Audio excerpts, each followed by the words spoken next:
Hello friends, welcome to வேல்ரோஜ் and crime diaries. இன்னைக்கு நம்ம இந்தியாவை சேர்ந்த ஒரு தம்பதிகளுக்கு லண்டன்ல நடந்த ஒரு கொடூரமான நிகழ்வை பத்தி தான் பார்க்க போறோம். என்னோட சில வீடியோஸ் உங்களுக்கு பிடிக்காம இருந்திருக்கலாம், நிறைய வீடியோஸ் நீங்க ஸ்கிப் பண்ணிருக்கலாம். பட் இந்த வீடியோவை கடைசி வரைக்கும் ஸ்கிப் பண்ணாம பாருங்க. இந்த வீடியோவோட இறுதியில் நம்ம டிஸ்கஸ் பண்ண போற பல முக்கியமான விஷயம் அட்லீஸ்ட் இந்த வீடியோவை பார்க்குற சில பெண்களோட உயிரை காப்பாத்துறதுக்கு மிகவும் உதவியா இருக்கலாம். ஸோ கடைசி வரைக்கும் ஸ்கிப் பண்ணாம பாருங்க. யூகேல இருக்கிற வெஸ்ட் லண்டன்ல சவுத்தாலுங்கிற ஒரு ஏரியா இருக்கு. அந்த ஏரியால தீபக் அண்ட் கிரண்ஜித்ங்கிற ஒரு தம்பதிகள் சந்தோஷமான வாழ்க்கையை வாழ்ந்துட்டு இருக்காங்க. இந்த தம்பதிகள் நம்ம இந்தியாவை சேர்ந்தவங்க, இந்தியாவில் இருக்க பஞ்சாபை சேர்ந்தவங்க. இந்த தீபக்ங்கிற நபர் பல வருடங்களுக்கு முன்னாடியே யூகேல செட்டில் ஆயிட்டாரு. அவர் அங்க இருக்கிற போஸ்ட் ஆஃபீஸ்ல வேலை பார்த்துட்டு இருக்காரு. இந்த சவுத்தாலுங்கிற ஏரியா பத்தி சொல்லணும்னா லண்டன்லயே கிட்டத்தட்ட நம்ம இந்தியா மாதிரியே இருக்கும். இந்த ஏரியாவுக்கு நான் ஒரு 2-3 டைம்ஸ் போயிருக்கேன். அப்படி உள்ள இறங்கி போனவன நம்ம டி நகருக்குள்ள வந்த மாதிரி ஒரு உணர்வு ஏற்படும். பக்கத்துல பாத்தீங்கன்னா இந்த பக்கம் சரவண பவன் இருக்கும், வெளியில மல்லிகைப்பூ வித்துட்டு இருப்பாங்க. அப்படியே நம்ம ஊர் வைப் இருக்கும். ஒரு 4-5 டைம் போயிருக்கேன். அது நான் போய் ஒரு 10-15 வருஷம் இருக்கும். இப்போ எப்படி இருக்குன்னு எனக்கு தெரியல. அந்த ஏரியால தான் இந்த தம்பதிகள் இருந்துட்டு வராங்க. இந்த டைத்துல மே மாசம் 9ஆம் தேதி 1989ஆம் வருஷம் காலையில 3:30 மணிக்கு இந்த வீட்டுக்குள்ள இருந்து ஒரு மிகப்பெரிய அலறல் சத்தம் கேக்குது. தீபக்ங்கிற இந்த நபர் அலறி அடிச்சுட்டு அந்த வீடை விட்டு ஓடி வராரு. அவரோட கால் பகுதியில் ஃபுல்லா நெருப்பு, அப்படியே காலை நெருப்புல எரிஞ்சிட்டு இருக்கு. என்னை யாராவது காப்பாத்துங்க, உதவி செய்யுங்கன்னு அப்படியே ஓடிட்டு வர்றாரு. கத்தி கதறி உதவி கேட்கிறாரு. நம்மளுக்கே தெரியும், நம்மளால இமேஜின் பண்ணி பார்க்க முடியும். நம்ம உடம்புல லேசா சுடுதண்ணியை ஊத்தினாலே எப்படி வலிக்கும். பட் காலே அப்படி ஒரு நெருப்புல எரியும் போது அவருக்கு எவ்வளவு வலியும் வேதனையும் இருந்திருக்கும். கதறி ஓடிட்டு வர்றாரு. அங்க இருக்க மக்கள் எல்லாருமே உதவி செய்யறாங்க. அந்த ஏரியால இருக்க மக்கள் உடனே இதை பத்தி போலீஸுக்கும் ஆம்புலன்ஸுக்கும் சொல்றாங்க. அடுத்த 5 மினிட்ஸ்க்குள்ளே பேராமெடிக் டீம் வந்து இவரை உதவிக்காக ஹாஸ்பிட்டலுக்கு எடுத்துட்டு போறாங்க. இந்த டயத்துல இவரோட மனைவியும் இவரோட 2 குழந்தைகளும் பதட்டமா அவங்க வீட்டு பேக் யார்டில் பயந்துட்டு உட்கார்ந்துட்டு இருக்காங்க. பட் அவங்க மனைவி முகத்துல ஒரு மிகப்பெரிய கலவரம் தெரியுது, குழப்பம் தெரியுது, பலவிதமான எமோஷன்ஸ் அவங்க ஃபேஸ்ல கலந்துருக்கு. பட் ஒண்ணு மட்டும் தெரியுது, தன்னோட கணவர் இப்படி நெருப்புல எரிஞ்சிட்டு இருக்காரே அப்படிங்கறத பத்தி ஒரு சின்ன பதட்டம் கூட இல்லாம அவ்வளவு அமைதியா அந்த பேக் யார்டில் தன்னோட 2 குழந்தைகளையும் கட்டி பிடிச்சிட்டு உட்கார்ந்துருக்காங்க கிரண்ஜித்ங்கிற இந்த பெண்மணி. ஆப்வியஸ்லி போலீஸுக்கு அந்த பெண்மணி மேலதான் சந்தேகம் வருது. அவங்க தான் தன்னோட கணவருக்கு நெருப்பு வச்சிருக்க வாய்ப்பு இருக்குன்னு சந்தேகத்தின் அடிப்படையில் கிரண்ஜித்ங்கிற அந்த பெண்மணியை விசாரணைக்காக கூட்டிட்டு போறாங்க. உண்மையிலேயே கிரண்ஜித் தான் தன்னோட கணவரோட காலில் நெருப்பு வச்சாங்களா, எதுக்காக அமைதியா இந்த பேக்கியால பின்னாடி அவங்க உட்கார்ந்துருந்தாங்க அப்படிங்கறத நம்ம தெரிஞ்சுக்கிறதுக்கு பல வருடங்கள் நம்ம பின்னோக்கி பயணம் செய்யணும். கிரண்ஜித்ங்கிற இந்த பெண்மணி 1955ஆம் வருஷம் பஞ்சாப்ல இருக்கிற ஒரு கிராமத்துல தான் பிறந்திருக்காங்க. இவங்க கூட பிறந்தவங்க மொத்தம் 8 சகோதர சகோதரிகள். இவங்க 9வது பெண்ணா, கடைசி பெண்ணா அவங்க அம்மா அப்பாவுக்கு பிறந்திருக்காங்க. ஸோ 9 குழந்தைகளை வளர்க்குறதுங்கிறது எவ்வளவு பெரிய விஷயம். அவங்க அம்மா அப்பா அப்படி கஷ்டப்பட்டு வளர்த்துட்டு இருக்கும்போது 1971ஆம் வருஷம் இந்த பெண்மணிக்கு 16 வயசு இருக்கும்போது அவங்க அம்மா அப்பா ஒரு ஆக்சிடென்ட்ல இறந்து போயிடுறாங்க. திடீர்னு அவங்க அம்மா அப்பா இறந்து போனதுக்கு அப்புறம் இந்த 9 குழந்தைகளோட வாழ்க்கையே ஸ்தம்பிச்சு போகுது. அப்ப என்ன பண்றாங்க, ஃபர்ஸ்ட் பிறந்த 1-2 குழந்தைகள் கொஞ்சம் மெச்சூரான ஸ்டேஜுக்கு வந்திருப்பாங்க. அதுக்கப்புறம் அவங்க குடும்ப உறவுகள், சொந்தக்காரங்க எல்லாருமே சப்போர்ட் பண்ணதுனால இந்த 9 குழந்தைகளும் தங்களோட சொந்தக்காரங்க அரவணைப்போட வளர ஆரம்பிக்கிறாங்க. இப்படியே சில வருடங்கள் உருண்டோடி போது 1978ஆம் வருஷம் இந்த கிரண்ஜித்துக்கு 23 வயசு இருக்கும்போது அவங்க குடும்ப உறவுகளும் சகோதர சகோதரிகளும் இவங்களுக்கு வரன் பார்க்க ஆரம்பிக்கிறாங்க. அப்படி வரன் தேடும்போது பஞ்சாப்ல இருக்கிற ஒரு வரன் வருது. பட் அந்த மாப்பிள்ள யூகேல வேலை பார்த்துட்டு இருக்காருங்க மாதிரி சொல்றாங்க. உடனே சரி, யூகே மாப்பிள்ள தன்னோட பொண்ணை கட்டி கொடுத்தா சந்தோஷமா இருப்பாங்கன்னு சகோதர சகோதரிகள், குடும்ப உறவுகள் நினைச்சு அந்த தீபக்ங்கிற மாப்பிள்ளைய வர சொல்றாங்க. ஸோ இந்த பொண்ணு மாப்பிள்ளையும் ஜஸ்ட் ஒரே ஒரு டைம் தான் மீட் பண்றாங்க, ஒரே ஒரு டைம் தான் பேசுறாங்க. இந்த கிரண்ஜித்தும் சரி ஓகே, நம்ம யாரையாவது ஒரு நாள் எனக்காவது கல்யாணம் பண்ண தான் போறோம், அதுவும் யூகேல இருக்க ஒருத்தனை கல்யாணம் பண்ணா நம்ம வாழ்க்கை மேம்படும், அங்க போய் நம்ம வசதியா இருந்தா தன்னோட சகோதர சகோதரிக்கும் ஒரு நல்வாழ்வு கிடைக்குங்கிற ஒரு அசம்ஷன்ல இந்த திருமணத்துக்கு ஓகே சொல்றாங்க. ஃபைனலா 1979ஆம் வருஷம் இந்த தம்பதிகளுக்கு பஞ்சாப்ல திருமணம் நிறைவேறுது. முதன்முறையா தன்னோட கணவரோட யூகேக்கு அவங்க போறாங்க. அப்ப யூகேல இருக்கிற கிராலேங்கிற ஒரு ஏரியால தான் இவர் போஸ்ட் ஆபீஸ்ல வேலை பார்த்துட்டு இருக்காரு. அங்க போய் தன்னோட கணவரோட சந்தோஷமான ஒரு திருமண வாழ்க்கையை ஆரம்பிக்கிறாங்க. ஜென்ரலா நம்ம ஒரு திருமண வாழ்க்கையை ஆரம்பிக்கும் போது அந்த ஹனிமூன் பீரியடுமாங்க, ஃபர்ஸ்ட் 30 days நம்ம வாழ்க்கையில எல்லாமே சந்தோஷமா இருக்கும். அதுக்குரிய காரணம் என்னன்னா, ஒருத்தருக்கு ஒருத்தர் புரிதல் இருக்காது. ஃபர்ஸ்ட் எல்லாமே நம்ம பாசிட்டிவ் சைடு தான் பார்ப்போம். இவரோட கணவன் மனைவியோட பாசிட்டிவ் சைடை பார்ப்பாங்க, பார்ப்பாங்க, மனைவி கணவனோட பாசிட்டிவ் சைடை பார்ப்பாங்க. பட் அந்த ஹனிமூன் பீரியட்லாம் முடிஞ்சு நம்ம ரியல் லைஃபுக்குள்ள வரும்போதுதான் அவங்களோட உண்மையான கேரக்டர் தெரியும். அந்த உண்மையான கேரக்டர் இவங்க ஒருத்தருக்கு ஒருதல் புரிதல் இருக்கும்போதுதான் வாழ்க்கையே ஆரம்பிக்கும். ஸோ இவங்களுக்கும் ஒரு மாசம் கழிச்சு இந்த தம்பதிகளுக்குள்ள நிறைய பிரச்சனை வருது. அப்போ இந்த கிரண்ஜித் என்ன நினைச்சுக்கிறாங்க, ஓகே இது திருமண வாழ்க்கையில வர்ற பிரச்சனை தான், இதை பெரிதுபடுத்த வேண்டாங்கிற மாதிரி அவங்களும் அட்ஜஸ்ட் பண்ணிக்கிறாங்க. பிகாஸ் ஒரு மாசத்துக்கு முன்னாடி தான் பார்த்த கணவரோட கேரக்டர் வேற, இப்போ அவரோட கேரக்டர் முற்றிலும் வித்தியாசமா இருக்கு. நம்ம திருமண வாழ்க்கையில சில பேர் பார்த்திருப்போம், கணவன் மனைவி கிட்ட சிடு சிடுன்னு எரிஞ்சு விழுந்துட்டே இருப்பாங்க. சில பேர் எப்பவுமே அன்பா இருப்பாங்க. பட் சில பேர் பார்த்தீங்கன்னா அவங்களோட கேரக்டரை ப்ரெடிக்ட் பண்ணவே முடியாது. ஒரு சமயம் வாமா கண்ணுன்னு கட்டி பிடிப்பாங்க, அடுத்த சமயமே அவங்களோட பிஹேவியர் வயலண்டா இருக்கும். அந்நியன் மாதிரி அம்பி மாதிரி மாறிக்கிட்டே இருப்பாங்க. அதனால இந்த கணவன் மனைவிக்கு ஒரு பதட்டம் இருந்துட்டே இருக்கும். ஐயோ இவன் எப்போ அந்த மாதிரி மாறுவான்னு தெரியலையேன்னு ஒரு கம்ஃபர்டபுளாகவே இருக்க மாட்டாங்க. அந்த மாதிரி ஒரு உணர்வை தான் கிரண்ஜித் தன்னோட கணவர் தீபக் கிட்ட ஃபீல் பண்றாங்க.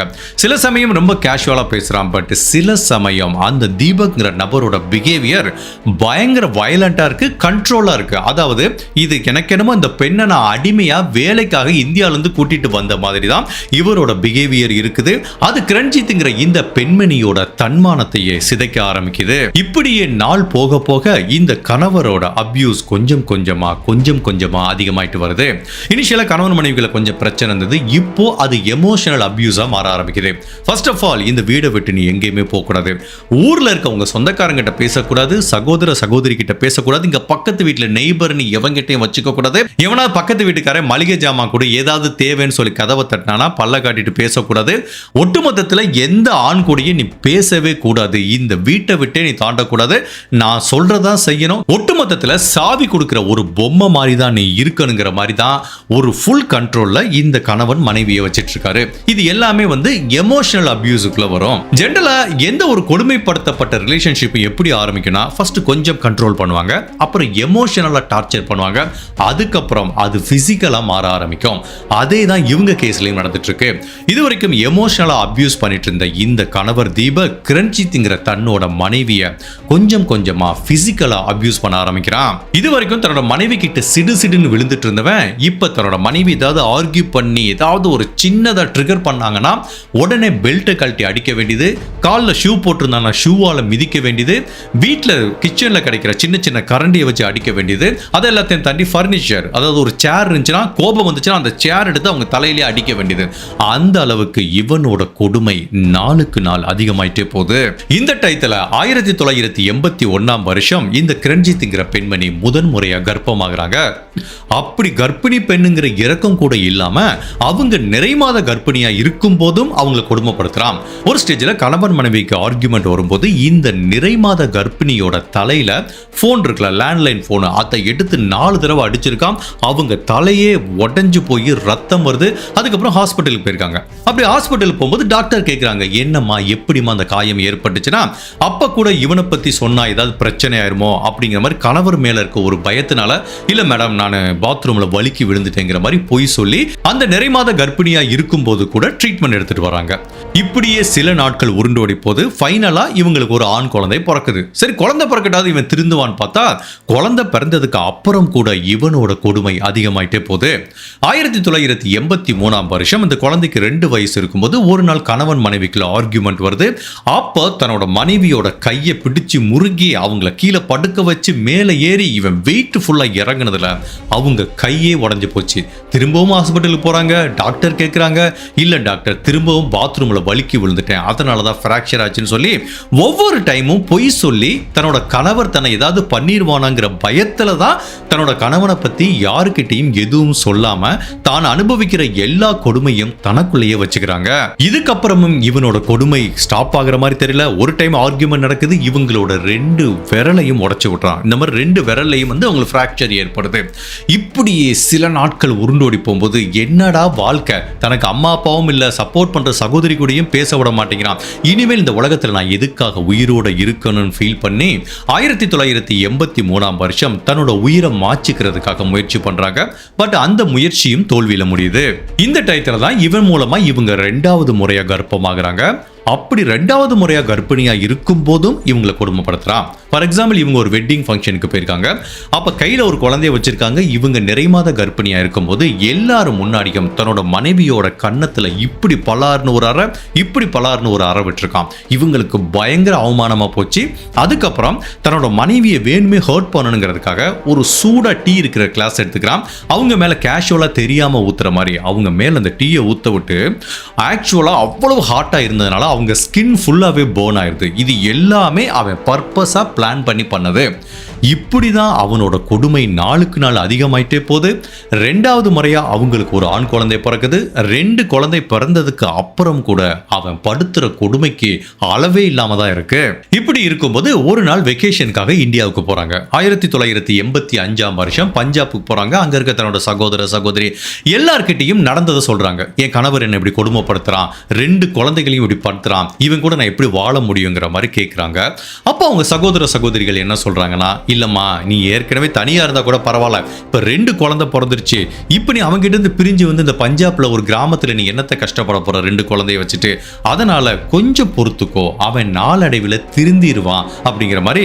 இப்ப நம்ம ஊர்ல நிறைய கேசஸ் நடக்குதுல, ஏதாவது ஒரு மாப்பிள்ளை கொடுமைப்படுத்துறான்னு பொண்ணு வந்து சொன்னா எல்லா பேரண்ட்டும் இதான் சொல்லுவாங்க, கொஞ்சம் அட்ஜஸ்ட் பண்ணிக்கோ, கொஞ்சம் அட்ஜஸ்ட் பண்ணிக்கணும்.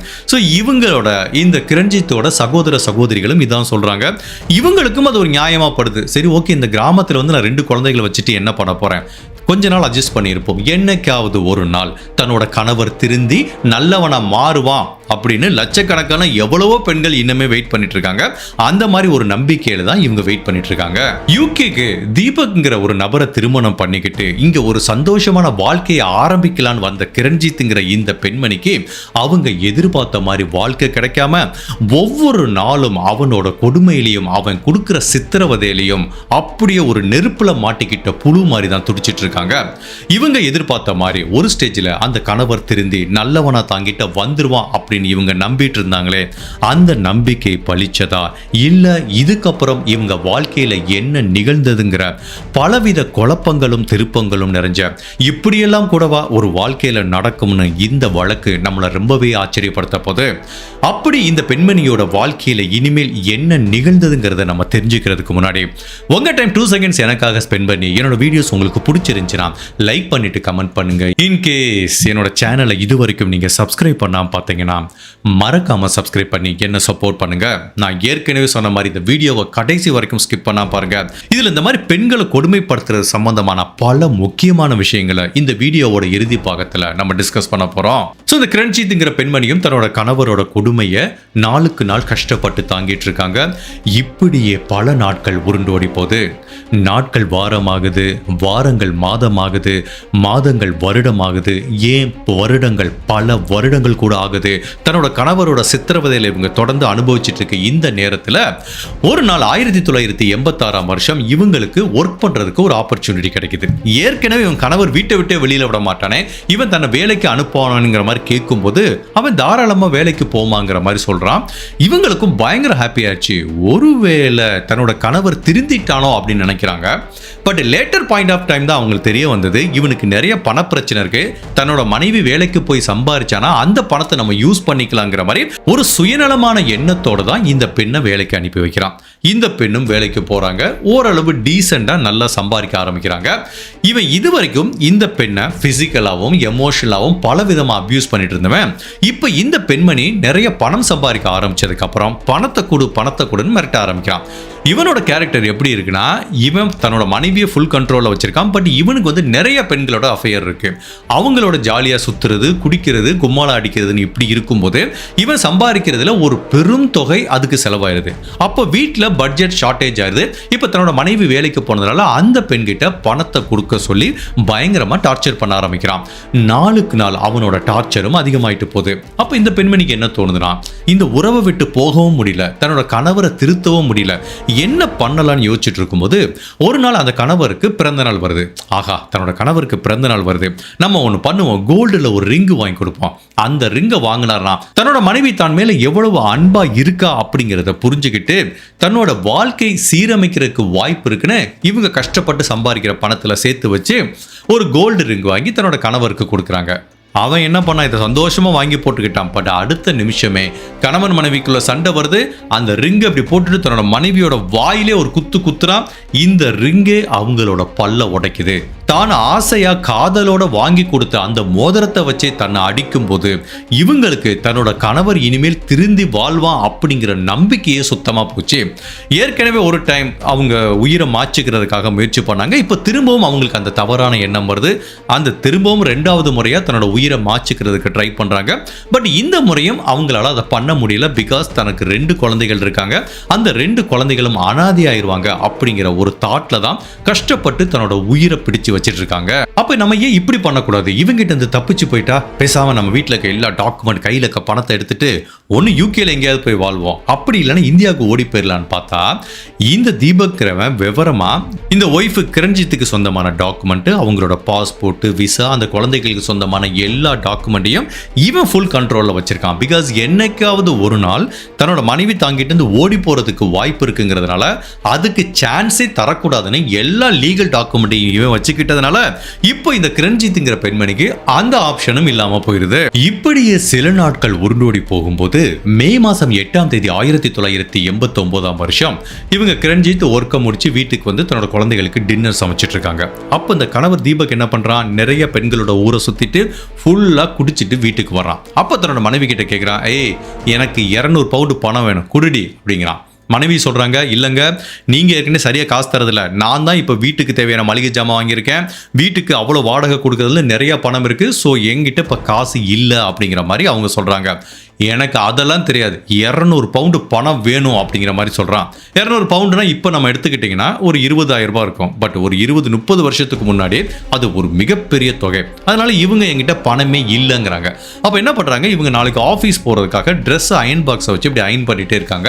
அப்போ இவன் குடிச்சிட்டு வந்து ஃபுல் பிரச்சனை பண்றான். ஏய் நிப்பாட்ரி, இந்த அயன் பாக்ஸ் எப்படி எடுத்துக்கிறான், இங்க பாரு, நீ என்ன பண்ணுவே எனக்கு தெரியாது, நாளைக்கு காலையில் நான் ஆஃபீஸ்க்கு போகிறப்போ என்னோட பேக்கெட்டில் 200 பவுண்டு பணம் இருக்கணும். அப்படி இல்லைன்னு வச்சுக்குவேன், இந்த அயன் பாக்ஸை எடுத்து உன் ஃபேஸில் அப்படியே சூடு வச்சு உன் முகத்தையே சிதைச்சிருவேன் அப்படிங்கிற மாதிரி ஒரு மிரட்டல் கொடுத்துட்டு போய் படுத்துக்கிறான். ஃபுல் போதையில் இருக்கான். அவனுக்கு என்ன நடக்குதுன்னே தெரியல. இவங்க என்னமோ தன்னோட கணவர் போதையில் வந்து மிரட்டிட்டு போறாங்கிற மாதிரி நினைக்கல. ஏன்னா அவன் அந்த அளவுக்கு கேபபிளான பர்சன் தான். இதுவரைக்கும் அவன் இந்த பெண்ணை கொடுமைப்படுத்தின அந்த திங்ஸ் எல்லாத்தையும் எடுத்து வச்சு பார்க்கும்போது இவன் கண்டிப்பா இதை பண்ணுவாங்கிறது இவங்களுக்கு தெரியும். அதனால ஒரு நைட்டு ஃபுல்லா இவங்களால தூங்கவே முடியல. நாளைக்கு என்ன நடக்க போகுதுங்கிற மாதிரி இவங்களுக்கு தெரியல. ஏன்னா இவங்ககிட்ட அவன்கிட்ட கொடுக்கறதுக்கு பணம் இல்லை. காலையில எந்திரிச்சு இவனாட்டில் அயன் பாக்ஸ் எடுத்து மூஞ்சில் இப்படி வச்சுட்டா என்ன பண்றதுன்னு நைட்டு ஃபுல்லா அப்படி பதட்டத்தோட இருக்கும்போது ஒரு 2 மணிக்கு இவங்களோட வாழ்க்கையில அந்த எட்ஜ் பாயிண்ட்னு சொல்லுவாங்களே அந்த இடத்துக்கு வந்துட்டாங்க. இதுக்கு மேல நம்மளால முடியாது, இவன் கூட போராடவே முடியாது. அதனால ஒன்று பண்ணுவோம், இவன் நம்மளை அட்டாக் பண்ணுறதுக்கு முன்னாடி நம்ம அவனை அட்டாக் பண்ணிடலாங்கிற மாதிரி முடிவு பண்ணுறாங்க. அப்போ என்ன பிளான் பண்ணுறாங்கன்னா, இவனை கொலை பண்ணக்கூடாது, இவன் தன்னை நெருங்கி வர முடியாத மாதிரி, பின்னாடி ஓடி வர முடியாத மாதிரி என்ன பண்ணலாங்கிற மாதிரி யோசிக்கும் போது ஒன்று பண்ணுவோம், அவனோட காலில் நெருப்பு வச்சு விட்டுறலாங்கிற மாதிரி முடிவு பண்ணுறாங்க. அதுக்காக அவங்க நிறைய கெமிக்கல்ஸ்லாம் வாங்கி வச்சுருந்தாங்க. அதெல்லாம் மிக்ஸ் பண்ணி இவங்களே ஹோம்மேடாக ஒரு பயங்கர பவர்ஃபுல்லான ஒரு கெமிக்கலை ரெடி பண்ணுறாங்க. அந்த கெமிக்கலை காலையில் 3 மணிக்கு அவன் ரூமுக்கு எடுத்துகிட்டு போகிறாங்க. அவன் ஃபுல் போதையில் தூங்கிட்டு இருக்கான். என்ன நடக்குதுன்னே தெரியல. அவனோட காலில் ஃபுல்லாக அந்த கெமிக்கலை ஊற்றி விட்டு நெருப்பு வச்சு விட்றாங்க. அடிச்சு எந்திரிச்சான் பாருங்க, வலி வேதனை தாங்கல. அவன் ஏற்கனவே போதையில இருக்கான், என்ன பண்றதுன்னே தெரியல. அலறி அடிச்சுட்டு வீட்டை விட்டு ஓடி போறான். பட் அவன் ஆம்புலன்ஸ் வந்து அவனை ஹாஸ்பிட்டலுக்கு கூட்டிட்டு போறதுக்கு முன்னாடி ஒரு 40 to 50% அவனோட காலே எரிஞ்சு போயிருது. ஜென்ரலாக அந்த மாதிரி நெருப்புல எரிஞ்சு போனா பயங்கரமான இன்ஃபெக்ஷன் ஏற்படும். அதுவும் 3rd degree பர்ன்லாம் போயிடுச்சுன்னா அவ்வளோதான், முடிஞ்சது. ஸோ இப்போ ஹாஸ்பிட்டலில் போய் ட்ரீட்மெண்ட் கொடுக்குறாங்க. இதுதான் இது வரைக்கும் நடந்தது. இப்போ இந்த பெண்கிட்ட போலீஸ் விசாரணை பண்றாங்க. இந்த பெண்மணி என்ன சொல்றாங்க, ஆமா சார், நான் தான் நெருப்பு வச்சேன். இது வரைக்கும் நடந்த எல்லா கதையும் போலீஸ் கிட்ட சொல்றாங்க. போலீஸ் அந்த இது வரைக்கும் நடந்த கதையெல்லாம் கேட்கறது ரெடியா இல்லை. சரி, நீ தானே பண்ண, பிளான் பண்ணி நீ தானே கெமிக்கல் வாங்கிட்டு வந்து உன் கணவரோட காலில் நெருப்பு வச்ச, அதனால இப்போ ஒன்று அரெஸ்ட் பண்ணுறோங்கிற மாதிரி இவங்களை அரெஸ்ட் பண்ணி ஜெயிலில் போட்டுறாங்க. இப்போ அந்த கணவருக்கு ட்ரீட்மெண்ட் போயிட்டே இருக்கு. ஒரு 10 நாள் ட்ரீட்மெண்ட் போகுது. பட் அவருக்கு கடுமையான பர்னிங் ஏற்பட்டதுனால அதோட இன்ஃபெக்ஷன் உடம்பு ஃபுல்லாக பரவி அவரோட இன்டர்னல் ஆர்கன்ஸ் ஒன்றா செயலிழக்க ஆரம்பிக்குது. ஸோ இந்த இன்சிடென்ட் நடந்த கரெக்டாக 10 நாளில் தீபக் அப்படிங்கிற இந்த நபர் ஹாஸ்பிட்டலில் வச்சு இறந்து போயிடுறாரு.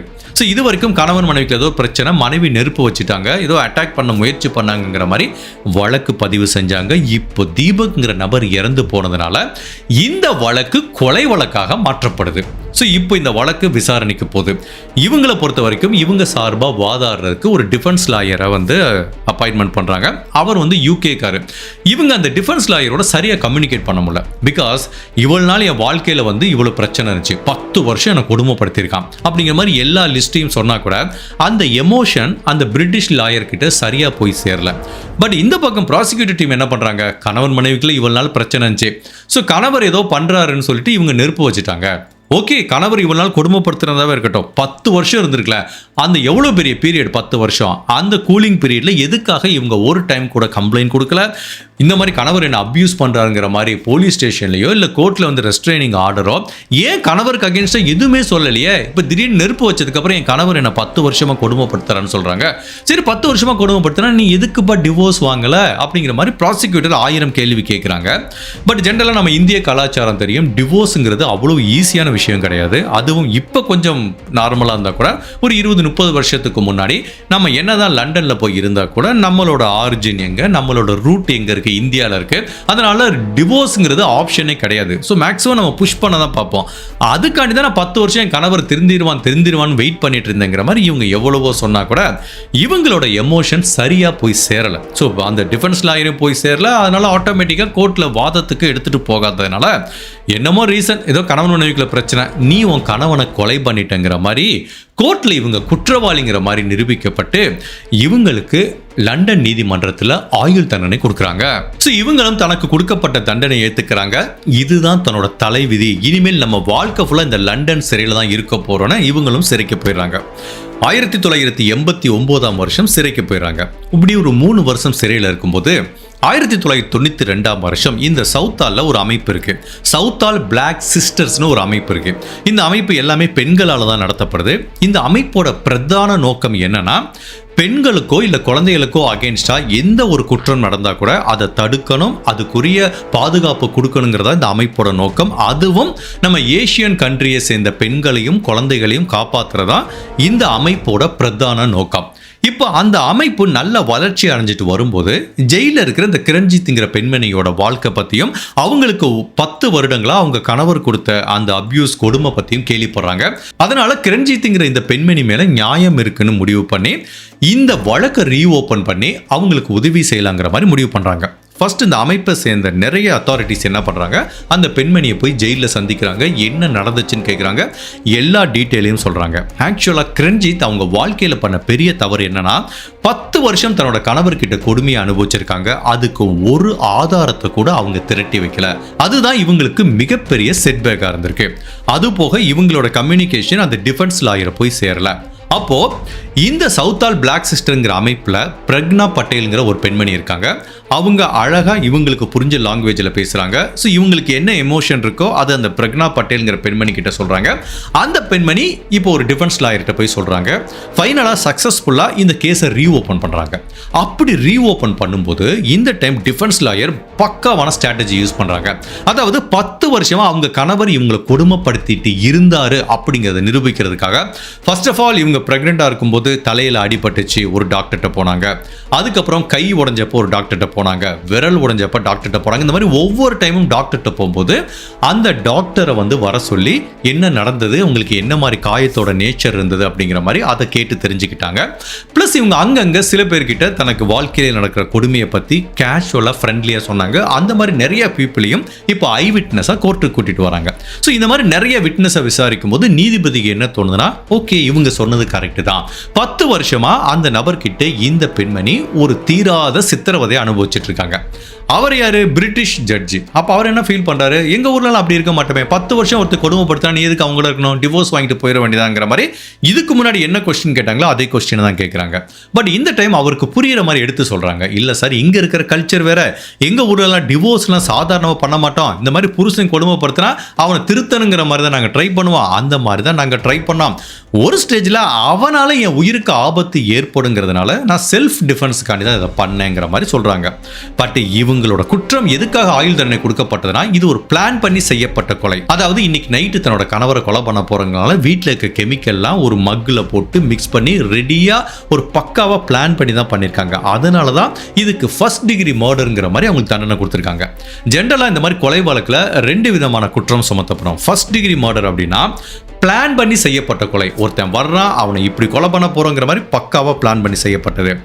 இன்னொன்று என்ன சொல்லுவாங்கன்னா மேன்ஸ்லாட்டர்மாங்க. மேன்ஸ்லாட்டர்னா என்னன்னா, இப்போ 2 பேர் கேஷுவலாக பேசிட்டு இருக்காங்க, அவங்களுக்குள்ள சண்டை வந்துச்சு. அப்போ ஒருத்தன் டாம்னு அடிக்கிறான், அவர் கேஷுவலாக அடிக்கும்போது அந்த பையன் இறந்து போயிடறான்.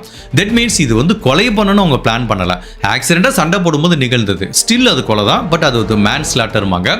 ஸோ ஃபர்ஸ்ட் டிகிரி மர்டரை விட இந்த மேன்ஸ்லாட்டருக்கு வந்து தண்டனை வந்து ரொம்ப குறைவாக இருக்கும்.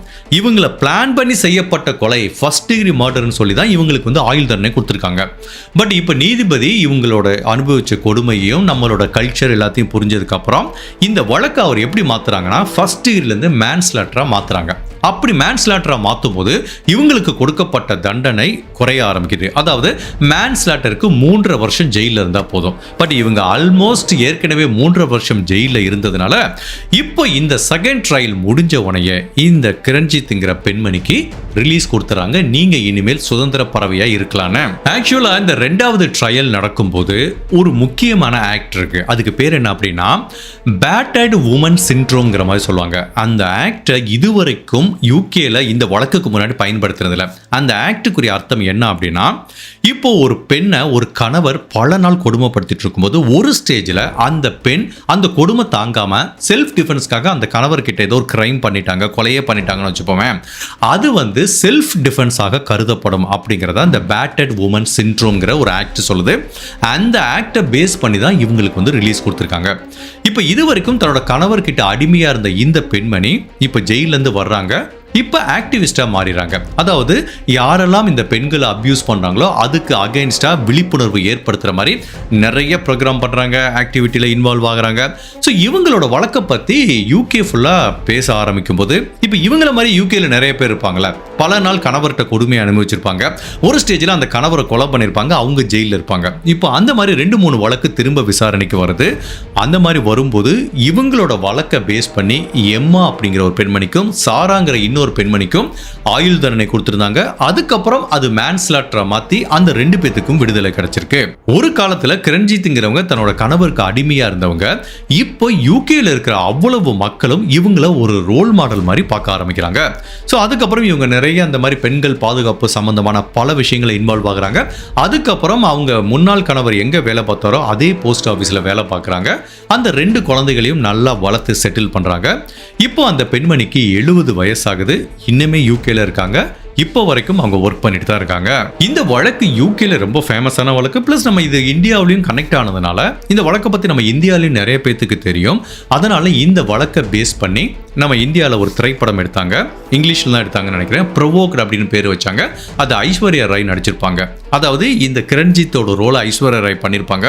அந்த படம் வந்து பயங்கரமாக ஹிட் ஆயிடுச்சு. ஸோ படமும் எடுத்தாங்க. அதுக்கப்புறம் இதை பற்றி ஒரு நாவலும் வெளியில் வந்தது. ஒட்டுமொத்தத்தில் இந்த கிரண்ஜித்துங்கிற பெண்மணி பல பெண்களுக்கு இந்த மாதிரி கணவர்கிட்ட சித்திரவதை அனுபவிச்சுட்டு இருக்க பல பெண்களுக்கு ஒரு மிகப்பெரிய ரோல் மாடலாக இருந்திருக்காங்க.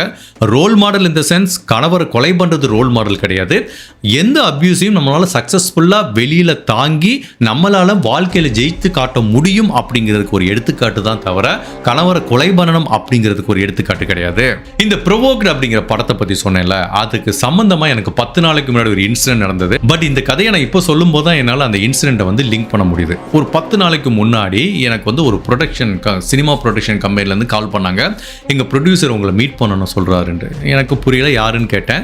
அவங்க ஒரு பெரிய ப்ரொடக்ஷன் கம்பெனி சொன்னாங்க. இந்த ஜீன்ஸ் படம் இருக்குல்ல, ஜீன்ஸு, மின்னலே, கோச்சடையான், நிறைய படம் எடுத்திருக்காங்க. பெரிய ப்ரொடக்ஷன் கம்பெனி. அவங்க பார்க்கணும்னு சொல்கிறாங்கன்னு சொன்னாங்க. எனக்கு பயங்கர சர்ப்ரைஸாக இருந்தது. சரின்னு சொல்லிட்டு போனேன். அந்த ஆக்சுவல் ப்ரொடியூசர் அவர் பேர் முரளி மனோகர்னு, அவர் டாக்டரு, இப்போ கொஞ்சம் வயசாயிருச்சு. அவரை டைரெக்டாக மீட் பண்ணேன். அவர் வீட்டுக்கு போயிருந்தேன். அவர் இன்வைட் பண்ணார். அவர் என்னை எதுக்கு கூப்பிட்டாருன்னா அவரோட அடுத்த படத்துக்கு கதை எழுதுறதுக்காக கூப்பிட்டார். அவர் 2-3 வீடியோ பார்த்துருக்காரு. அந்த வீடியோ எனக்கு ரொம்ப பிடிச்சிருந்துச்சு. சார், ஒரு சினிமாவில் எப்படி சொல்கிறோமோ அந்த மாதிரி நீங்கள் கரெக்டாக சொல்லியிருந்தீங்க. அவர் வந்து ஒரு படத்தை சொன்னார். அந்த படத்தோட சீக்வல் எழுதுனுங்கிற மாதிரி சொன்னார். நான் எழுதி கொடுத்துருக்கேன். அது கன்வெர்ட் ஆச்சுன்னா நான் சொல்கிறேன். இப்போ எதுக்கு நான் இந்த ஸ்டோரியை சொல்கிறேன்னா, அந்த படத்தை இப்போ நான் ப்ரொவோக்குடுன்னு ஒரு படம் சொன்னேன்ல, ஐஸ்வர்யா ராய் நடித்தது, இந்த கதையை பேஸ் பண்ணி எடுத்தாங்களே, அந்த படத்தை அவர் தான் ப்ரொடியூஸ் பண்ணது. பிகாஸ் அவர் வந்து லண்டன் பேஸ்டு ப்ரொடியூசர். ஸோ இந்த படத்தை எடுத்ததை பற்றி என்கிட்ட ஒரு கதை சொன்னார். எப்படி ஐஸ்வர்யா ராய் அப்ரோச் பண்ணி இந்த ப்ரொவோக்குடுங்கிற படம் எடுத்தோங்கிறத பற்றி என்கிட்ட ஒரு சின்ன கதை சொன்னார். அப்போ எனக்கு தெரியல அது இந்த கதையோட லிங்க் ஆயிருக்குனே. ஸோ இப்போ இந்த ஸ்டோரியை படிக்கும்போது எனக்கு அந்த இன்சிடென்ட் ஞாபகம் வந்துச்சு. பட் ஓகே, நம்ம பார்ப்போம். சினிமாவில் நம்ம எழுதின கதை கன்வெர்ட் ஆக தான் பார்ப்போம். ஏதாவது கன்வெர்ட் ஆச்சுன்னா நான் சொல்கிறேன். ஓகே, இப்போ நம்ம திரும்ப அந்த ஸ்டோரிக்குள்ள வருவோம். இந்த கதை இதோட முடிஞ்சது. ஏற்கனவே நம்ம 1/2 hour தாண்டிட்டோம்னு நினைக்கிறேன்.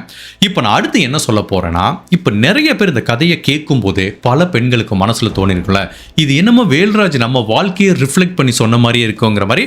இப்போ இந்த வீடியோவை நீங்கள் ஆவரேஜாக ஒரு 50,000 பேர் 1,00,000 பேர் பார்த்தா மினிமம் ஒரு 100 பேராவது ஃபீல் பண்ணுவீங்க. ஏன்னா அவ்வளோ பேர் தன்னோட வாழ்க்கையில் கணவர்கிட்ட அந்த மாதிரி கொடுமையை அனுபவிச்சிருக்கிறதுக்கு வாய்ப்பு இருக்குது. பட் அந்த பெண்களுக்கு அதை எப்படி ஹேண்டில் பண்ணுறதுன்னு தெரியாது. அதுக்காக இந்த வழக்கை நம்ம ரோல் மாடலாக எடுத்து கணவரை கொலையெல்லாம் பண்ணக்கூடாது. பட் அந்த மாதிரி அப்யூஸில் இருக்க பெண்கள் எவ்வளவு பாதுகாப்பாக சேஃபாக இந்த மாதிரி ஒரு ரிலேஷன்ஷிப்லேருந்து தன்னை பாதுகாத்துக்கிறது, தன்னோட குழந்தைகளையும் பாதுகாத்து எப்படி நீட்டாக வெளியில் வர்றது, அதுக்கு என்ன மாதிரிலாம் வழிமுறைகளை நம்ம பயன்படுத்தலாம். பிகாஸ் இந்த கேஸை பொறுத்த வரைக்கும் கிரண்ஜித் எதுவுமே பண்ணலை. அதனால தான் அவங்களோட எண்டு வந்து ஒரு வன்முறையில் முடிஞ்சது.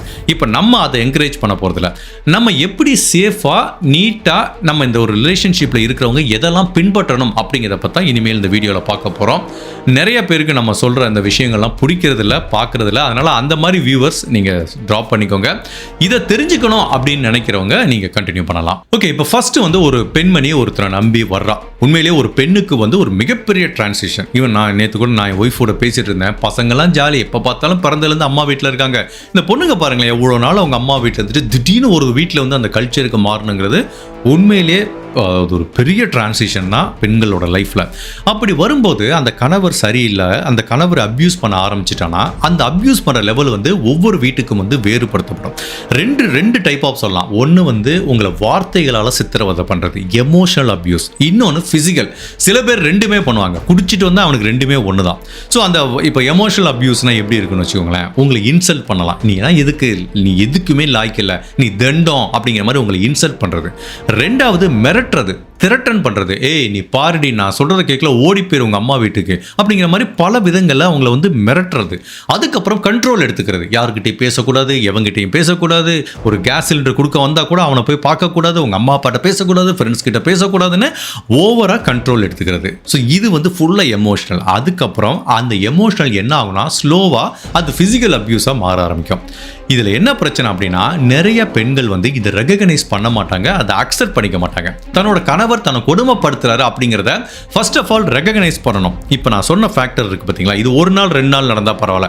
கணவன் மனைவிக்குள்ள சண்டை வரும். எனக்கும் என் ஒய்ஃபு கூட நீ காலைல சண்டை வந்துச்சு, 10 நிமிஷம். என் சண்டையெல்லாம் 10 நிமிஷம் தான், அதுக்கு மேலே போகாது. அந்த மாதிரி சண்டையை நான் சொல்ல வரல. பட் உங்களுக்கே தெரியும், ஒரு கணவர் உங்களை இன்சல்ட் பண்ணுறாரு, த்ரெட்டன் பண்ணுறாரு, கண்ட்ரோல் பண்ணுறாரு அப்படிங்கிற மாதிரி வந்துச்சுன்னா அது அப்யூஸ் அப்படிங்கிறத நீங்கள் தெரிஞ்சுக்கணும். அதை ஃபர்ஸ்ட் அக்செப்ட் பண்ணிக்கணும். அக்செப்ட் தி சிச்சுவேஷன். ஓகே, இதுதான் நம்ம வாழ்க்கையில் நடந்துட்டு இருக்கு. தனக்கு வாச்ச கணவர் சரியில்லை, தன்னை இந்த மாதிரி எமோஷனலாகவும் ஃபிசிக்கலாகவும் அப்யூஸ் பண்ணுறாரு அப்படிங்கிறத ஃபர்ஸ்ட் ரெகக்னைஸ் பண்ணிக்கணும், அக்செப்ட் பண்ணிக்கணும். அதுக்கப்புறம் எப்போ தன்னோட வாழ்க்கை நார்மலாக இல்லையோ அப்போவே உடனே ஐயோ என்னோட கணவர் என்ன அப்யூஸ் பண்ணுறாரு, நான் உடனே வீட்டை விட்டு போகிறேன்னு போகணும்னா அது எனக்குமே சேஃப் கிடையாது. நிறைய பேர் மோசமான கணவர்களாக இருப்பாங்க.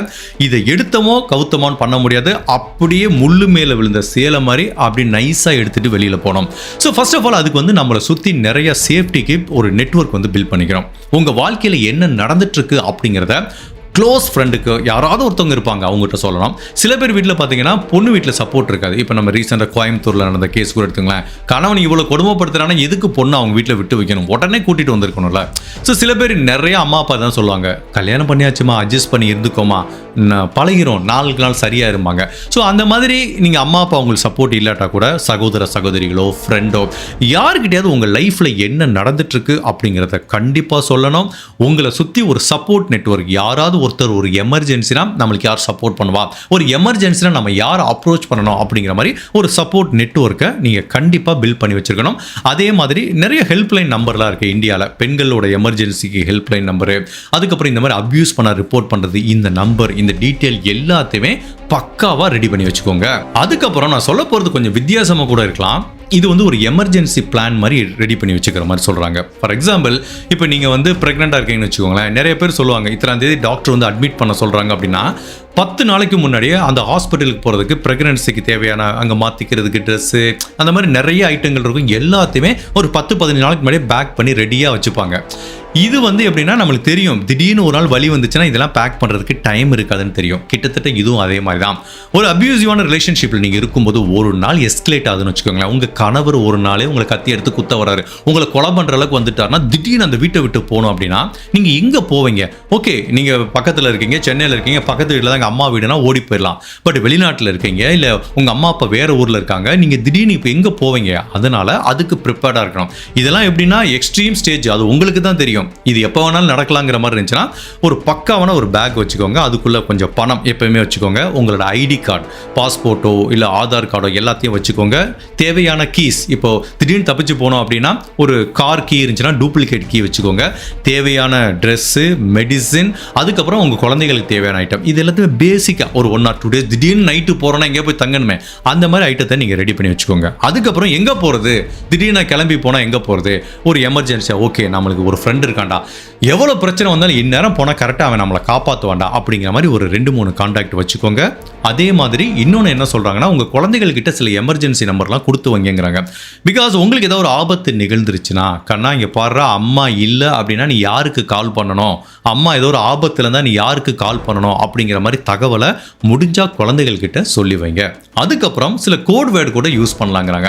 ஏதாவது உங்கள் ஃப்ரெண்டு கிட்ட பேசணும் முன்னாடி, இப்போ நீங்கள் ஒரு அப்யூசிவான ரிலேஷன்ஷிப்பில் இருக்கீங்க, உங்கள் கணவர் கொடுமைப்படுத்துறாரு, ஒரு க்ளோஸ் ஃப்ரெண்டு கிட்ட நீங்கள் ஏற்கனவே இதை பற்றி சொல்கிறீங்க, அப்போ அவங்ககிட்ட சொல்லிக்கலாம், நான் ஒரு கோட் வேர்ட் சொல்கிறேன், இதுதான் நான் ரொம்ப எமர்ஜென்சியில் இருக்கேன்னு அர்த்தம். என் கணவர் இருக்கும்போது நான் கேஷுவலாக பேசும்போது அந்த கோட் வேர்டை சொன்னேன்னா நீ உடனே போலீஸை கூட்டிட்டு என் வீட்டுக்கு வந்துரு அப்படிங்கிற மாதிரி இருக்கலாம். ஓகே, அந்த மாதிரி ஒரு கோட் வேர்டை நீங்கள் ஏற்கனவே உங்கள் ஃப்ரெண்டு கிட்ட சொல்லி வச்சா எனக்காவது ஒரு நாள் உங்கள் கணவர் ரொம்ப ஒரு கொலை பண்ணுற அளவுக்கு வர்றாருன்னு வச்சுக்கோங்களேன், அப்போ ஃபோன் பண்ணி அந்த கோட் வேர்டை மட்டும் சொல்லிட்டீங்கன்னா உங்கள் ஃப்ரெண்டு லிங்க் பண்ணி அழகாக போலீஸை கூட்டிகிட்டு வந்துடுவாங்க.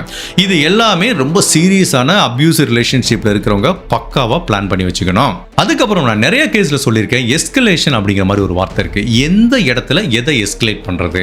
இப்போ நம்மளுக்கே தெரியும், ஓகே கணவர் ஏதோ குடிச்சிட்டு வந்தால் தான் இப்போ பிரச்சனை பண்ணுவான், மற்றபடி நல்ல கணவன்பா, இவனை சமாளிச்சிடலாம் அப்படிங்கிற மாதிரி உங்களுக்கே தெரியும். ஒரு த்ரெஷோல்ட், இவன் உண்மையிலே நல்லவனா, இவனை உண்மையிலே நம்ம திருத்தி கொண்டு வந்துடலாமா அப்படிங்கிற மாதிரி நம்பிக்கை இருந்துச்சுன்னா நீங்கள் தொடர்ந்து பண்ணலாம், அது தப்பு கிடையாது. பட் நம்மளுக்கே தெரியும் இவன் என்ன பண்ணாலும் திருந்த மாட்டான்டா, சம்பாதிக்கிறத குடிச்சே அழிக்கிறான், நம்மளை அடிக்கிறான், உதைக்கிறான், 4 பெண்களோட தொடர்பு வச்சிருக்கான், இவனை வச்சு நம்ம வாழ்க்கையில் நிம்மதியே இல்லை அப்படின்னா அந்த நம்மளுக்கு தெரியும் எஸ்கலேஷன் என்ன, எப்போ இவனை விட்டு போகணும், ஓகேவா? இல்லை விட்டுட்டு போகிறதுக்கு அப்புறம் எப்போ இதை பற்றி அதை லீகலாக போகணுமா, போலீஸ் ஸ்டேஷனில் கம்ப்ளைண்ட் பண்ணணுமா, இல்லை கோர்ட்டில் கேஸ் கொடுக்கணுமா அப்படிங்கிறது எல்லாத்தையுமே அந்த எஸ்கலேஷன் பாயிண்ட்டை வந்து நீங்கள் தான் தெரிஞ்சு வச்சுக்கணும். பட் ஒன்று மட்டும் நான் சொல்கிறேன், பெண்களுக்கு நம்ம சட்டத்தில் பெண்கள் பாதுகாப்பு சம்பந்தமாக நிறைய சட்டம் இருக்குது.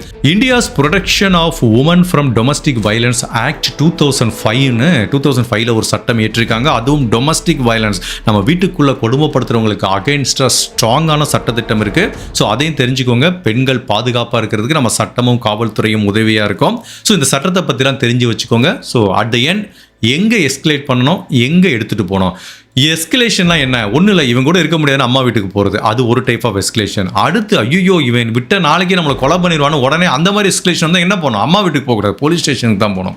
ஸோ அது எந்த லெவல் ஆஃப் எஸ்கலேஷன் அப்படிங்கிறத நீங்கள் தான் தெரிஞ்சு வச்சுக்கணும். அடுத்து நான் சொல்ல போகிறது ரொம்ப ரொம்ப முக்கியமான விஷயம், டாக்குமெண்ட் எவிடன்ஸ் ஃபார் அப்யூஸ். இதுதான் இந்த பெண்மணி அவங்க இந்த கேஸில் அவங்க பண்ண தப்பு பண்ணியிருக்காங்க. ஸோ இப்போ ஒரு கணவர் உங்களை கொடுமைப்படுத்துறாருன்னா கண்டிப்பாக இவனை விட்டு நான் பிரிஞ்சு போக போகிறேன், போலீஸில் கம்ப்ளைண்ட் கொடுப்பேன், நாளைக்கு கோர்ட்டில் கேஸ் போடுவேன் அப்படின்னு உங்களுக்கு தெரிஞ்சிச்சுன்னா ஒன்றுமே காட்டிக்காதீங்க, கேஷுவலாக இருக்கிற மாதிரியே இருங்க. பட் அது உங்கள் கணவரோட அப்யூஸுக்கு அகேன்ஸ்டாக நீங்கள் நிறைய எவிடன்ஸ் கலெக்ட் பண்ணிட்டு இருக்காங்க. ஃபார் எக்ஸாம்பிள் உங்கள் கணவர் ஒரு நாள் உங்களை அடிக்கிறான்னு வச்சுக்கோங்களேன், நிறைய காயம் ஏற்படும்ல, அந்த காயத்தை ஒரு ஃபோட்டோ எடுத்து வச்சுக்கோங்க. ஹாஸ்பிட்டலுக்கு போனால் என் கணவர் அடிச்சிட்டாருன்னு அந்த டாக்டர்கிட்ட சொல்லுங்கள். அதுக்கப்புறம் மேபி உங்கள் கணவருக்கு தெரியாமல் ஒரு ஃபோனை வச்சு ரெக்கார்ட் பண்ணுங்கள், இல்லை உங்களை அப்யூசிவாக திட்டுறதை ஆடியோ ரெக்கார்ட் பண்ணுங்கள். எவ்வளோ ஆடியோ ரெக்கார்டர் வந்துருச்சு. இந்த மாதிரி நீங்கள் உங்கள் அப்யூசிவ் ரிலேஷன்ஷிப்புக்கு அகேன்ஸ்டாக நிறைய எவிடன்ஸ் கலெக்ட் பண்ணாதான் நாளைக்கு திடீர்னு கோர்ட்டுக்கு போனால் உங்களை நம்புவாங்க. இல்லை இந்த கேஸ்லேயே எடுத்துக்கோங்களேன், யாருமே நம்பலை பார்த்தீங்களா அந்த பொண்ணை, 10 வருஷமாக ஒருத்தர் கொடுமைப்படுத்தினா நீ கூடவே இருப்பேங்கிற மாதிரி தான் அடுத்து கொஸ்டின் கேட்பாங்க. ஸோ மேக் ஷுவர் ஒரு அப்யூசிவான ரிலேஷன்ஷிப்பில் இருக்கும்போது உங்களை கொடுமைப்படுத்துறாங்கன்னா அதுக்குரிய எல்லா எவிடன்ஸ், அது ஒரு இமெயிலாக இருக்கலாம், இல்லை வாட்ஸ்அப் மெசேஜாக இருக்கலாம், இல்லை ஃபோன் கால் ரெக்கார்டிங்காக இருக்கலாம், இல்லை video photo, any type of எவிடன்ஸை கலெக்ட் பண்ணி வச்சுக்கோங்க. அதுக்கப்புறம் ஃபினான்ஷியல் இண்டிபெண்டன்ஸ். ஸோ பெண்களுக்கு நான் நிறைய பேருக்கு சொல்கிறது இதுதான், தயவு செய்து பெண் குழந்தைகளை படிக்க வைங்க, நல்ல கல்வி கொடுங்க. அவங்க வேலைக்கு போனாதான், இப்போ கணவர் சரியில்லாமல் இருந்தால் கூட துணிஞ்சு வெளியில் வந்து தன்னோட குழந்தைகளை வச்சு சுயமாக வேலை பார்த்து இந்த சமூகத்தில் அவங்களால ஜெயிச்சு காட்ட முடியும். ஸோ இதே டயத்தில் அவன் கணவரோட சேலரியே நம்பி இவங்க உட்காந்து ஒரு ஹவுஸ் ஒய்ஃபாக இருந்தாங்கன்னு வச்சுக்கோங்களேன், திடீர்னு இந்த மாதிரி அப்யூசிவ் கணவராக இருந்தால் அவங்க நினச்சா கூட போக முடியாது. ஸோ மேக் ஷுர் குழந்தைகளுக்கு நல்ல எஜுகேஷனை கொடுங்க, அதுக்கப்புறம் நல்ல ஒரு வேலை வாய்ப்பு கரெக்டாக கிடைக்கும். அந்த வேலை வாய்ப்பு வந்து அவங்களுக்கு ஒரு ஃபினான்ஷியல் ஃப்ரீடத்தை கொடுக்கும். அது இந்த மாதிரி அப்யூசிவாக ரிலேஷன்ஷிப்பில் இருந்தால் துணிஞ்சு வெளியில் வர்றதுக்கு அப்போ ரொம்ப பயனுள்ளதாக இருக்கும். ஸோ இன்னொன்று நான் ஃபைனலாக சொல்ல போகிற முக்கியமான விஷயம் என்ன அப்படின்னா, மென்டல் ஹெல்த். இந்த மாதிரி அப்யூசிவ் ரிலேஷன்ஷிப்பில் இருக்கிறவங்களோட மென்டல் ஹெல்த் அப்படின்னா ரொம்ப மோசமாக இருக்கும். அதை ஃபீல் பண்ணுறவங்களுக்கு நல்லா தெரியும். கண்டிப்பாக அது டிப்ரெஷனில் போய் முடியும். அதுவும் இப்போ நான் சொன்னேன் பார்த்தீங்களா, பேட்டட் உமன் சிண்ட்ரோம், அதாவது கொடுமைப்படுத்துகிற கணவனையே கொலை பண்ணுறதுக்கு இந்த அளவு கூட போகும். ஸோ இந்த கேஸில் நடந்த மாதிரி நம்ம அந்த லெவலுக்கு போகாமல், ஓகே இவன் நம்மளை கொடுமைப்படுத்துகிற கணவன், நம்ம இவனுக்கு அகேன்ஸ்டாக தடயம்லாம் வச்சுருக்கோம், ரெடி பண்ணுறோம், நம்ம மென்டல் ஹெல்த்தை சேஃப்டியாக பார்த்துப்போம். ஒரு நாள் அப்படியே வெளியில் போகிறோம், அவன் பிரச்சனை பண்ணால் கோர்ட்டுக்கு போகிறோம், கேஸுக்கு போகிறோம், இல்லைனா அவனை விட்டு வெளியில் போய் நம்ம ஒரு நிம்மதியான வாழ்க்கையை வாழ போகிறோம். அப்படிங்கிற மாதிரி உங்கள் மென்டல் ஹெல்த்தை எப்போவுமே ஃப்ரெஷ்ஷாக வச்சுக்கோங்க. பிகாஸ் இந்த அப்யூசிவ் ரிலேஷன்ஷிப்பில் இருக்கிற உங்கள் குழந்தை தான் ரொம்ப ஒரு ஃபேக்டராக இருக்கும் உங்களுக்கு. ஸோ உங்கள் குழந்தைகளுக்கு நீங்கள் தான் ரொம்ப தைரியமாக இருக்கணும், ஆதாரமாக இருக்கணும். ஸோ அதனால் உங்கள் மென்டல் ஹெல்த்தை நல்லா ஃப்ரெஷ்ஷாக வச்சுக்கிட்டா தான் உங்கள் குழந்தைகளை நீங்கள் நல்லா பார்த்துக்க முடியும். அதுக்கப்புறம் ஃபைனலாக ஒரே ஒரு டிப்ஸ் நான் சொல்கிறேன். ஸோ எமர்ஜென்சி எக்ஸிட் டிப்ஸுங்கிற மாதிரி படித்து பார்த்தேன். அதாவது இப்போது உங்கள் வீடு இருக்குன்னு வச்சுக்கலாம், திடீர்னு நம்ம வீடாக தான் இருக்கும், திடீர்னு நம்ம வீட்டுக்குள்ளே நைட்டு ஒரு திருடன் வந்துட்டானா பதட்டத்தில் நம்ம ஒன்றுமே பண்ண முடியாது. ஸோ அதனால தான் சொல்கிறேன், இப்போ திடீர்னு ஒரு நாள் உங்கள் கணவருக்கும் உங்களுக்கும் பயங்கரமான ஒரு சண்டை வருது, உங்கள் கணவர் கத்தி எடுத்து உங்களை கொலை பண்ணலானே முடிவு பண்ணிட்டாருன்னு வச்சுக்கோங்களேன்.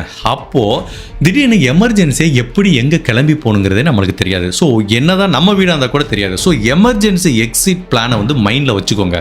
இந்த வீட்டுக்குள்ளே நான் இருக்கும்போது என் உயிருக்கு ஆபத்து வந்துச்சுன்னா நான் எந்த டோர் வழியாக போகிறேன், எங்கே ஓடி போகிறேன், எங்கே போய் கத்தி உதவி கேட்க போகிறேன் அப்படிங்கிற மாதிரி கிளியராக ஒரு மைண்டு வச்சுக்கோங்க. நைட்டு 2 மணிக்கு நீங்கள் எந்திரிச்சா கூட அந்த பிளான் உங்களுக்கு கரெக்டாக ஞாபகம் இருக்கணும்.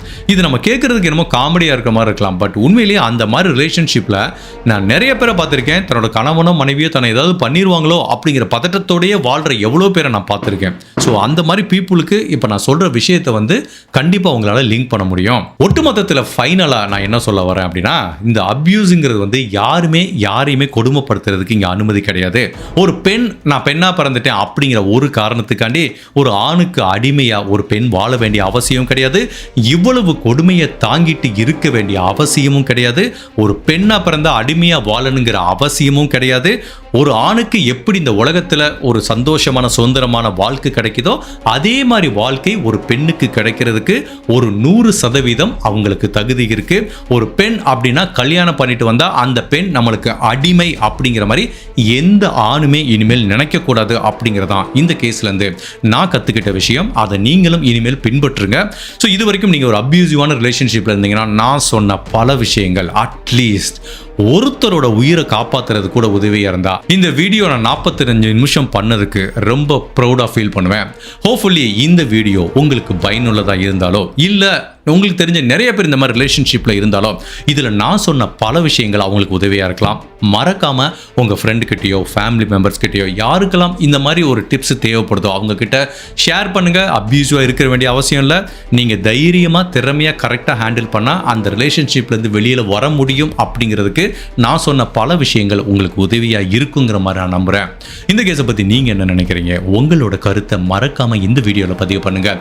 இந்த மாதிரி அனதர் கேஸில் உங்களை சந்திக்கிறேன். Till then, stay safe, take care, bye.